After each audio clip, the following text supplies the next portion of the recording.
আজকে বানিয়েছিলাম সর্ষে বাটা দিয়ে কচুর মুখী যেটা বলে, সেটাই তোমাদের সাথে শেয়ার করতে চলে আসলাম বন্ধুরা। আজকের ভিডিওটা কিন্তু একদম ছোট্ট, খুব বেশি লং নয়, তো সবাই পুরো ভিডিওটা দেখতে থাকো, আশা করছি তোমাদের খুব ভালো লাগবে। তো প্রথমেই নিয়েছি কচু নিয়ে খুব ভালো করে ছুলে নিয়ে ধুয়ে তারপর পাতলা পাতলা করে কেটে নিয়েছি। খুব বেশি পাতলাও না আবার মোটাও না, বেশ একটা মিডিয়াম ভাব করে কিন্তু কেটে নিয়েছি। আর এখানটায় নিয়েছি সাদা জিরে আর কালো সর্ষে, আর নিয়ে নেব এখানটায় পেঁয়াজ, আদা, কাঁচা লঙ্কা। পেঁয়াজটাকে লম্বা করে কুচিয়ে নিয়েছি। এই যে পেঁয়াজ, আদা, কাঁচা লঙ্কা আর জিরে একসাথে বেটে নিয়েছি, আর সর্ষেটা আলাদা করে বেটেছি। সর্ষে বাটার সময় কিন্তু একটু লবণ দিয়ে বেটে নিয়েছি। চলো, কড়া বসিয়ে দিয়েছি, কড়ার মধ্যে দিয়ে দিচ্ছি সর্ষের তেলটা বেশ ভালো করে গরম করে নিয়ে কচুগুলোকে আগে ভেজে নেব। কচুটা ভেজেই রান্না করব, কিন্তু কচু তোমরা চাইলে কিন্তু আগে সেদ্ধ করে নিতেও পারো, কিন্তু কচুটা আজকে আমি ভেজেই রান্না করব। আমি এইভাবেই রান্না করতে বেশি ভালোবাসি, আর আমি কিন্তু তোমাদের সব ঘরোয়া রেসিপি দেখাই। তো এরকম ঘরোয়া রেসিপি পেতে হলে কিন্তু আমার চ্যানেলটাকে সাবস্ক্রাইব করে নিতে হবে। নতুন বন্ধুরা একটু চ্যানেলটাকে সাবস্ক্রাইব করে নিও। তো দেখো, তোমাদের সাথে কথা বলতে বলতে কচু কিন্তু ভাজা হয়ে গেছে। গ্যাসের ফ্লেমটা আমি লো টু মিডিয়ামে রেখে কিন্তু কচুটা ভেজে নিয়েছি। তো দেখো, কচুটা তুলে নিয়েছি। এবার ওই তেলের মধ্যেই ফোড়নের জন্য দিয়ে দিচ্ছি সাদা জিরে ফোড়নে দিয়ে খুব ভালো করে ভেজে একটা সুন্দর স্মেল আসলে তারপর দিয়ে দেবো বেটে রাখা মশলাটা। ওই যে পেঁয়াজ, আদা, কাঁচা লঙ্কা, জিরে বেটে রেখেছিলাম, সেই মশলাটাই দিয়ে দিলাম।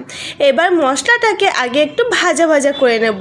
গ্যাসের ফ্লেমটা লো রেখে কিন্তু মশলাটাকে ভাজা ভাজা করে নিচ্ছে। আজকে কম মশলা ছিল, সেই জন্য কিন্তু শিলনোড়াতে বেটে নিয়েছি। আর দেখো, এর মধ্যে কিন্তু মশলাটা ভাজা ভাজা হয়ে গেছে। তারপর দিয়ে দিলাম হলুদ, লবণ, ধনে গুঁড়ো, সামান্য পরিমাণে কাশ্মীরি লঙ্কার গুঁড়ো আর সামান্য জল দিয়ে দিলাম। খুব ভালো করে এবার মশলাটাকে কষিয়ে নিতে হবে।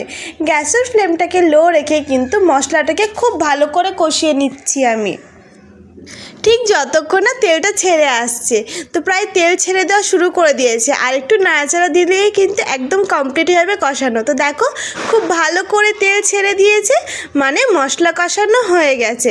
এবার এর মধ্যে দিয়ে দেবো বেটে রাখা সর্ষে দিয়ে একটু সর্ষে ধোয়া জল, মানে বাটিতে একটু সর্ষে লেগেছিলো, ওই জলটা দিয়ে দিলাম। ওর মধ্যে একটু জল দিয়ে আবারও খুব সুন্দর করে নাড়াচাড়া দিয়ে নিচ্ছি। খুব সুন্দর করে নাড়াচাড়া দিয়ে ভাজা ভাজা করে নিয়ে তারপর দিয়ে দিচ্ছি আগে থেকে ভেজে তুলে রাখা কচুগুলো দিয়ে আবারও খুব সুন্দর করে মশলার সাথে মিক্স করে নিতে হবে। বেশ একটু ভালো করে নাড়াচাড়া দিয়ে ভাজা ভাজা করে নিয়ে তারপর দিয়ে দিচ্ছি পরিমাণ মতো জল। খুব বেশি তো জল দিতে লাগবে না, কারণ এটা একটু শুকনো শুকনোই ভালো লাগবে, ঝোল হলে খুব একটা ভালো লাগে না। তো এটা কিন্তু একদম সিম্পল হলেও খেতে কিন্তু অসাধারণ হয়। ঢাকা দিয়ে রেখে দিয়েছিলাম ঠিক যতক্ষণ না কচুটা সেদ্ধ হচ্ছে। এই কচুটা কিন্তু খুব তাড়াতাড়ি সেদ্ধ হয়ে যায়, একদম মোমের মতো সেদ্ধ হয়ে গেছে। দেখো, ঢাকা খুলে নিয়ে একবার দেখে নিয়েছি, খুব সুন্দর সেদ্ধ হয়ে গেছে। এবার চলো নামিয়ে নিই। আর দেখো, ঠান্ডা হয়ে আসার পর কতটা ঘন হয়েছে আর কতটা লোভনীয় লাগছে। তো কেমন লাগলো তোমাদের ভিডিওটা জানাতে একদমই ভুলবে না। ভালো লাগলে একটা লাইক, কমেন্ট, শেয়ার করো বন্ধুরা। তোমাদের সুন্দর সুন্দর কমেন্ট কিন্তু আমাকে আরও উৎসাহ করে নতুন নতুন ভিডিও নিয়ে আসার জন্য। তো আজকের মতো ভিডিওটা এই পর্যন্তই। সবাইকে অসংখ্য ধন্যবাদ এতক্ষণ ধরে আমার ভিডিওটা দেখার জন্য। সবাই খুব ভালো থেকো, সুস্থ থেকো, আবারও দেখার জন্য কোনো ভিডিওতে। ততক্ষণের জন্য ওকে বাই, টাটা বন্ধুরা।